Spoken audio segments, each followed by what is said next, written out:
요한계시록 5장 1절부터 14절 말씀 같이 합니다. 내가 보매 보좌에 앉으신 이의 오른손에 책이 있으니 안팎으로 썼고 일곱 인으로 봉하였더라. 또 보매 힘이 있는 천사가 큰 음성으로 외치기를 누가 책을 펴며 그 인을 떼기 합당하냐 하니 하늘 위에나 땅 위에나 땅 아래 등이 책을 펴거나 보거나 할 리가 없더라. 이 책을 펴거나 보거나 하기에 합당한 자가 보이지 않기로 내가 크게 울었더니 장로 중에 하나가 내게 말하되 울지 말라. 유다 지파의 사자 다윗의 뿌리가 이기었으니 이 책과 그 일곱인을 떼시리라 하더라. 내가 또 보니 보좌와 내 생물과 장로들 사이에 어린 양이 섰는데 일찍 죽임을 당한 것 같더라. 일곱 뿔과 일곱 눈이 있으니 이 눈은 온 땅에 보내심을 입은 하나님의 일곱 영이더라. 어린 양이 나와서 보좌에 앉으신 이의 오른손에서 책을 취하시니라. 책을 취하심에 내 생물과 24 장로들이 어린 양 앞에 엎드려 각각 검은고와 향이 가득한 금대접을 가졌으니 이 향은 성도의 기도들이라. 새 노래를 노래하여 가로되 책을 가지시고 그 인봉을 떼시기 합당하시도다. 일찍 죽임을 당하사 각 족속과 방언과 백성과 나라 가운데서 사람들을 피로 사서 하나님께 드리시고 저희를 우리 하나님 앞에서 나라와 제사장으로 삼으셨으니 저희가 땅에서 왕노릇 하리로다 하더라. 내가 또 보고 들음에 보좌와 생물들과 장로들을 둘러선 많은 천사의 음성이 있으니 그 수가 만만이요 천천이라. 큰 음성으로 가로되 죽임을 당하신 어린 양의 능력과 부와 지혜와 힘과 존귀와 영광과 찬송을 받으시기에 합당하도다 하더라. 내가 또 들으니 하늘 위에와 땅 위에와 땅 아래와 바다 위에와 또 그 가운데 모든 만물이 가로되 보좌에 앉으신 이와 어린 양에게 찬송과 존귀와 영광과 능력을 세세토록 돌릴지어다 하니 내 생물이 가로되 아멘하고 장로들은 엎드려 경배하더라. 아멘. 어제 4장과 5장이 모두 요한이 본 천국의 모습입니다. 그러니까 신약 성경에 기록된 천국의 모습이죠. 하나 참고로 말씀드리면 구약에서 참 선자와 거짓 선자를 구분하는 것은 그들이 하늘나라의 어전회, 천상회를 보았느냐 보지 않았느냐로 결정되어지는데 요한이 지금 처음으로 이 앞에 마태복음 1장 1절부터 누구도 보지 못했던 그 천국의 모습 우리에게 생생하게 보여주고 있습니다. 오늘은 어린 양 예수 그리스도를 중심으로 하여서 5개로 구성되어 있습니다. 이 짧은 14절이 5개로 구성되어 있어요. 매우 복잡해 보이기도 하지만 오늘 본문 5장을 알아야 이 후반부를 이해할 수 있습니다. 그러니까 요한계시록의 후반부를 이해하는 큰 틀이 바로 5장에서 시작합니다. 설교 제목은 듣고 보았으면 그것을 말할 수 있어야 한다. 듣고 보았으면 그것을 말할 수 있어야 한다는 제목입니다. If you heard and seen it, you should be able to say it. 자, 만약에 우리가 세상 것과 세상에서는 보아도 못 본 척하고 들어도 못 들은 척 해야 될 일들 많습니다. 세상이라는 게 그래요. 그래야 성숙한 사람이고 그래야 사람들이 인정합니다. 본 대로 다 말하고 들은 대로 다 말한 사람은 철딱선이 없는 사람이고 오히려 욕먹기 딱 십상이죠. 그런데 우리 신앙 안에서는 보았으면 말해야 됩니다. 분명히 보았으면 말해야 돼요. 베드로도 요한도 미문 밖에 앉아 있었던 나면서부터 걷지 못하던 40여 세 되신 사람을 이렇게 세우고 난 이후에 어마어마한 복음의 역사가 일어나고 예수님을 죽였던 대제사장들과 장로들이 너희는 더 이상 입을 열지 마라, 그 이름을 말하지도 마라 라고 했을 때 우리가 어찌 보았는데 들었는데 말하지 않을 수 있느냐라고 담대하게 말했고 요한도 우리가 눈으로 본 바요 귀로 들은 바요 손으로 만진 바라 라고 말하면서 분명하고 확실하게 보았으면 들었으면 말해야 된다고 우리에게 가르치고 있습니다. 이것이 바로 신앙이죠. 오늘 본문에서 우리에게 무엇을 가르칩니까? 첫째는 모르면 절망할 수 있다는 겁니다. If you don't know, You could despair. 신앙은 모르면 모르고 살 수 없어요. 세상에서는 몰라도 되는 일이 많아요. 몰라도 돼요. 몰라도 살아가는데 아무 지장 없어요. 그런데 우리 기독교 신앙은 모르면 모르는 곳으로 지나지 않고 모르면 절망할 수 있어요. 오늘 1절 말씀에 요한은 봄에, 여러분 지금 보았다라는 말을 또 강조하고 있죠. 4장에서도 내내 보았다라고 말했는데 오늘 5장에서도 1절에서 보았다, 2절에서도 보았다라고 말하면서 자신이 본 것들을 이야기하고 있습니다. 그런데 1절 무엇을 보았습니까? 보좌에 앉으신 이의 오른손에 책이 있다. 그 책은 안팎으로 쓰여져 있고 7인으로 도장으로 쳐서 봉하였다. 누구도 열지 못하도록 되어 있다. 씨를 매겨졌다 이 말이죠. 자, 그런데 두 가지를 살펴야 돼요. 두 가지 뭡니까? 오른손 그리고 책. 자, 왜 오른손이고 왜 책이냐는 거예요. 이제 이런 것들이 성경을 보는 눈이죠. 왜 오른손입니까? 왜 책입니까? 많고 많은 것 중에서 오른손이라는 것은 바로 4장에 있는 보좌라는 의미예요. 보좌. 예, 하나님의 주권과 통치하심이 바로 오른손입니다. 그러니까 하나님께서 오른손으로 붙들리라 라는 말은 그 오른손은 하나님의 통치하심을 의미하는 거죠. 또 책이라는 것은 하나님의 주권을 의미하는 거예요. 하나님께서 그 책에 아직은 모릅니다. 그 책의 내용은 아직은 모릅니다. 그런데 그 책이라는 것은 하나님께서 무엇인가 기록하셨죠. 요걸 보여주는 게 바로 계시인데 거기에 기록한 내용과 그리고 모든 것들은 하나님의 주권을 의미하는 거예요. 그런데 보세요. 요한은 보니까 그 책의 안팎으로 안에도 밖에도 뭔가 쓰여 있다는 걸 알았어요. 하나님의 오른손에 있기 때문에 매우 중요한 책일 거다라고 추측을 했지만 그 내용이 무엇인지 모르고 있죠. 그런데 더군다나 7개 도장으로 찍어져 있고 다 막혀 있어서 아무도 그를 열 수가 없다라고 말하고 있습니다. 이거는 에스겔 22장 9절 10절 그리고 3장 1절부터 3절에 있는 심판의 내용이에요. 이거는 이제 우리가 계시로 봐야 되는 거죠. 더군다나 이제 우리가 6장을 볼 텐데 6장에 나와 있는 앞으로 일어난 일들에 대한 내용이 쓰여져 있는 책이에요. 우리가 이제 이거는 미리 알 수가 있죠. 근데 이거는 모르면 절망이에요. 그래서 요한도 어떻게 합니까? 울어요. 모르면 울 수밖에 없어요. 이게 신앙의 비밀이에요. 이게 신앙의 신비함이에요.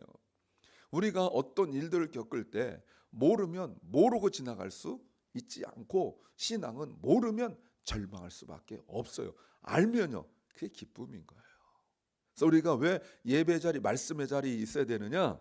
바로 그것 때문에 그런 거예요. 그냥 한 번의 형식과 행위가 아니라 우리가 어떤 일들을 겪어 나갈 때 하나님의 뜻은 분명히 있는데 그걸 모르니까 절망하는 거예요. 그래서 말씀의 자리에 있어야 될 이유라 그 말입니다. 두 번째는 울음을 그칠 수 있다는 겁니다. You can stop your crying. 근데 보세요. 2절에 천사가 큰 음성으로 말하기를 누가 책을 펴며 그 인을 떼기에 합당하냐라고 해서 이거는 로마 시대의 유언장처럼 아무도 함부로 펴거나 또는 보거나 할 수 없어요. 법적 자격이 있는 사람만 볼 수 있어요. 이건 로마 시대의 어떤 전통이죠. 근데 이거는 너무나 완벽하게 7개라는 건 완벽을 의미합니다. 그리고 묶여져 있기 때문에 막혀져 있어요. 이거는 다니엘 8장 17, 19절, 26절 그리고 12장 4절, 9절, 이사야 29장 11절 말씀을 배경을 하고 있죠. 왜 이게 누구도 열 수 없습니까? 다니엘 8장 26절과 12장 4절, 9절에 보면 하나님께서 막으셨어요. 하나님께서 막아 놓으셨어요. 그러니까 하나님께서 막으셨기 때문에 아무도 열 수가 없어요. 이런 거는 군대 가면 많이 알 수 있죠. 군대 가면 정부에서 실을 딱 찍어놨기 때문에 아무나가 열 수 없단 말이에요. 무기고 이런 것들은 더군다나 아무나 열 수가 없습니다. 오직 그 사람만, 허락받은 그 사람만 열 수 있습니다. 근데 하나님께서 막아놓으셨기 때문에 아무도 열 수가 없어요. 그래서 다니엘 시대에 다니엘이 환상 중에 보았는데 그때 하나님께서 막으셨는데 그 이후로 지금 엄청난 오랜 세월이 흐르고 있는 상황 속에서 아무도 열 수가 없다. 누가 열 수 있느냐라고 큰 천사가 물어보았는데 요한이 아무리 둘러보아도 알 수가 없어요. 자, 보세요. 아무리 봤다고 3절에 보니까 하늘 위, 땅 위, 땅 아래 능히 누구도 책을 펴거나 보거나 할 수 없다. 이게 절망이에요. 여러분, 천국을 보았는데도 절망스러울 수 있어요. 모르면. 천국은 그 아름다운 하나님의 보좌를 본 사람인데 모르면 절망해요. 그래서 할 수 있는 게 뭐예요? 울음밖에 없어요. 아무것도 못하니까. 저걸 알아야 되는데 모르니까. 울어도 못하네, 힘써도 못하네. 여러분, 이 놀라운 일이에요. 모르면 절망해요. 이거는 이제 6장부터 나와 있는 하나님 심판이에요. 그 도장인을 하나씩 뗄 때마다 그냥 떼지는 것이 아니라 떼지면 하나의 심판이 일어나고 떼면 또 하나의 심판이 일어나고 이러는 거예요. 근데 떼지 못하면 아무 소용 없는 거죠. 자신들의 미래도 하나님의 뜻도 모르니 절망할 수밖에 없는 거예요. 다시 한번 보세요. 2절, 누가 할 수 있느냐? Who can do it? 요한이 아무리 봐도 없어요. 합당한 자격 있는 사람이 없는 거예요. 아무리 봐도. 그때 장로 중에 하나가 5절에 울지 마라. 유다 지파의 사자 다윗의 뿌리가 이겼으니 이 책과 그 7인을 떼시리라. 자, 보세요. 장로들은 아는 거예요. 그래, 안 울잖아요. 모르니까 우는 거예요. 장로들은 안 울잖아요. 장로들은 알으니까 어제 4장에서 자신들의 면류관을 벗어 던졌죠. 찬양했죠. 근데 요한은 울어요. 유다 지파 사자예요. 창세기 49장 9절, 이사야 11장 10절 말씀이죠. 이 말씀을 듣고 난 이후에 요한은 울음을 그쳤어요. 그리고 6절, 내가 또 보니, 이 본다는 말을 계속 밑줄 그어야 되죠. 강조하고 있으니까요. 보좌와 내 생물과 장로들 사이에 어린 양이 섰는데 묵묵히 기다리고 있어요. 일찍 죽음을 당하셨어요? 피를 흘리셨어요? 그런데 보세요. 죽임 당한 것만 이야기하지 부활은 아직 이야기하잖아요. 그러니까 아무런 기대도 아직 할 수가 없어요. 예수님의 모습에서 아무런 기대도 할 수가 없어요. 아직은. 왜? 믿음이 안 생기면 아무런 기대도 할 수 없어요. 그런데 예수님을 뭐라고 말합니까? 6절에 7뿔과 7눈이 있다. 이 눈은 온 땅에 보내심을 받은 하나님의 7영이다 라고 말씀하고 있어요. 7뿔은 능력과 권세죠. 그리고 7영은 성령과 지혜를 말하고 있는 거죠. 모두 어린 양에게 주어진 거예요. 다 아시는데 주님은 가만히 계세요. 이분이 주님이세요. 우리는 조금만 알면 말하고 싶어서 견딜 수가 없습니다. 쥐꼬리만큼 아는 거 가지고 막 이야기하고 싶어 합니다. 그런데 주님은 다 알고 계시는데 가만히 계세요. 언제까지? 자신의 때가 올 때까지. 이 주님의 특징이에요. 주님은 자신의 때가 올 때까지 입 다물고 가만히 계세요. 7절, 어린 양이 나와서, 이 어린 양 앞에 만약에 집어넣는다면, 없지만, 원어에는 없지만 집어넣는다면 드디어 어린 양이 나와서 보좌에 앉으신 이의 오른손에서 책을 받으셨다. 사랑하는 여러분, 우리가 그리스도를 대충 알면 안 돼요. 우리의 미래를 주관하시는 분, 현재뿐만 아니라 미래를 주관하신 분이에요. 우리가 볼 때 아무런 기대도 없지만 일곱 영과 일곱 뿔을 가지신 분이고 그 하나님의 오른손에 있는 책을 받기에 합당하신 분이라는 것. 알면 울음을 그칠 수 있고 울음을 그친다는 것은 알면 기뻐할 수 있는 거예요. 세 번째는 바로 반응을 할 수 있다는 겁니다. You can react right away. 근데 8절 보세요. 책을 취하심에 즉시 내 생물과 24장로들이 어린 양 앞에 엎드려 찬양하기 시작해요. 이거예요. 아직 요한은 멀뚱멀뚱 보고만 있어요. 다 모르니까. 그런데 어린 양과 내 생물은 우리 4장에 나왔죠? 다 알으니까 어린 양이 그 책을 받자마자 바로 엎드려서 찬양하잖아요. 왜 신앙생활 하면서도 찬양을 하고 기도하는데 멀뚱멀뚱하고 그렇습니까? 모르니까 그러는 거예요. 세상 일은 그래. 세상 일은 대충 해도 돼요. 세상 일은 중간만 가도 돼요. 뭘 모르고 우르르 따라가도 돼요. 그러나 신앙은 알아야 반응을 보여요. 말씀을 듣고 알아야 반응을 보여요. 그런데 성도들의 기도를 가졌다라고 말합니다. 성도들의 기도. 성도의 기도는 시편 141편 2절 말씀이죠. 이제 6장 9절부터 11절에 8장 3절과 4절에 나옵니다. 여러분, 이 성도들의 기도가 뭡니까? 6장과 8장에서 세상 심판의 이유와 근거가 되는 것이 성도들의 기도예요. 이게 무슨 기도겠어요? 맨날 나 이거 해주세요, 저거 해주세요라는 기도가 아니죠. 이 기도는 뭐예요?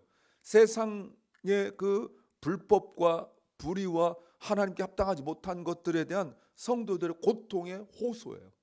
하나님 다 들으신 거예요. 이거를 다 가지고 계셨다가 때가 되어 그 기도를 이제 땅에 쏟으실 거예요. 그런 우리가 맨날 이거 해주세요 저거 해주세요라고 자신의 유익만 구하는 기도하면 안 돼요. 이 땅을 바라보면서 하나님께 합당하지 못한 것들을 바라보면서 하나님께 기도하셔야 돼요. 그러니까 하나님께서 받으실 만한, 쟁반에 받으실 만한 기도를 해야 된다 이 말입니다.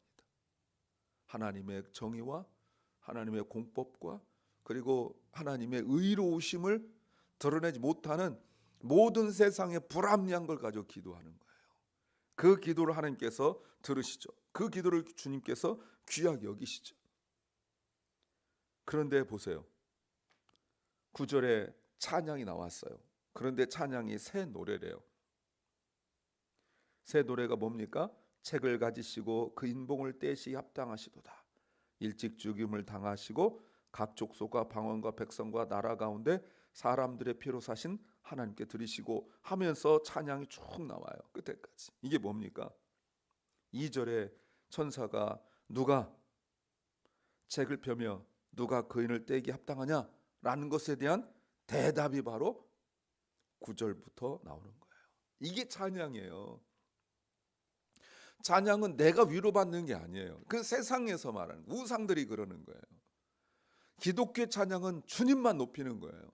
주님만 찬양하는 거예요. 그러면 주님으로 말미암아 우리가 기쁨을 누리는 거죠. 왜요? 죽으시고 다시 부활하신 분이시기 때문에, 우리를 구원하신 분이기 때문에 그런 거예요. 그때 우리가 비로소 무슨 노래를 부릅니까? 새 노래를 부르는 거예요. 새 노래는 몰랐던 노래를 아는 내용이 아니에요. 이제는 이 새 노래는 오직 새 창조를 받은 사람만 부를 수 있는 노래예요. 다른 걸 노래하지 않는다는 뜻이에요. 뉴송이라는 것은 올드송 이런 뜻이 아니라 내가 이제는 이 노래만 부르겠습니다. 이게 뭡니까? Praise the Lord. 주님만 찬양하는 찬양을 하는 거예요. 그래서 10절 하나님께 구원받은 모든 사람들이 하나님의 제사장이 돼요. 왕이 돼요. 시편 2편 26, 28절 말씀이죠. 이게 하나님의 뜻이에요. 고난과 어려움 속에서 허덕이고 슬퍼하는 것이 하나님 뜻이 아니라 하나님은 우리를 위한 계획을 가지고 계시기 때문에 그게 뭔지는 정확하게 모르지만 믿음으로 기도해요. 11절 요한이 또 봐요. 뭘 봅니까? 천사가 만만이요 천천이다. 그들이 찬양합니다. 12절 죽임을 당하신 어린 양. 제 보세요. 계속 죽임을 당했단 말이 계속 나오고 있단 말이에요. 그런데 그게 절망이 아니에요. 근데 7가지를 말합니다. 능력과 부와 지혜와 힘과 존귀와 영광과 찬송을 받으시기에 합당하다. 7장 12절에 또 나와요. 합당하다. 합당하단 말이 무슨 말입니까? 네, 2절에 나왔잖아요. 누가 합당하냐? 누가 합당하냐? 지금 찬양 속에 있는 거예요. 그러니까 찬양이 이렇게 중요한 거예요. 여러분, 찬양의 제목이 뭐예요? 누가 합당하냐? 이거를 부르는 게 찬양이에요. 찬양의 내용에는 항상 누가 합당하냐가 들어가 있어야 되는 거예요. 이제는 요한이 들어요. 13절. 많은 사람들이 등장하고 많은 사람들이 찬양해요. 그랬더니 14절, 내 생물이 가로되 뭐 한다고요? 아멘. 이게 아멘이에요. 이게 아멘이에요.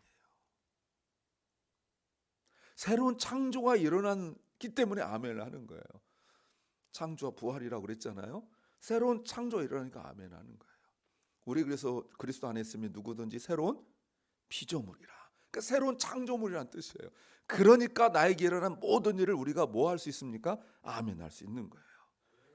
자, 보세요. 계속적으로 1절, 2절, 6절, 11절에 보았다, 13절에 들었다라고 말하고 있어요. 듣지 못하면, 보지 못하면 절망할 수밖에 없어요. 그런데 내가 보면, 들으면 요한처럼 전하지 않고는 견딜 수가 없는 겁니다. 보십시오. 들으십시오. 그리고 전하십시오. 이것이 오늘 살아가는 우리의 이유입니다. 기도합니다. 주님이 오늘 우리에게 말씀으로 영으로 보여주시고 듣게 하시는 이 놀라운 천국 비밀, 하나님 나라의 비밀, 주여 우리가 간직할 뿐만 아니라 전하게 하여 주옵소서. 병중에서 고통과 아픔 속에 있는 연약한 심령들, 죄악 중에서 허덕이고 있는 많은 지친 심령들에게 주의 복음을 증거하는 우리가 되게 하여 주옵소서.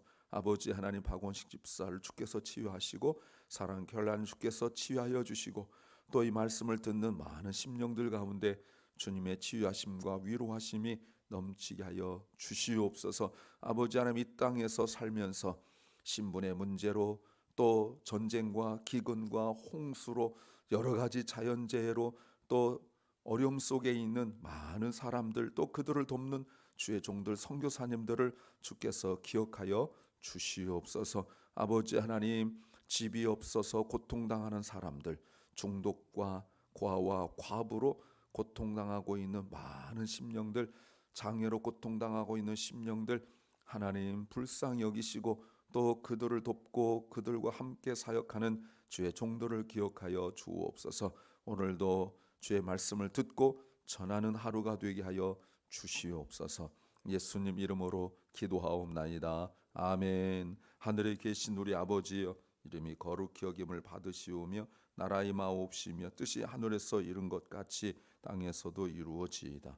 오늘날 우리에게 일용할 양식을 주옵시고 우리가 우리에게 죄 지은 자를 사하여 준 것 같이 우리 죄를 사하여 주옵시고 우리를 시험에 들게 하지 마옵시고 다만 악에서 구하옵소서.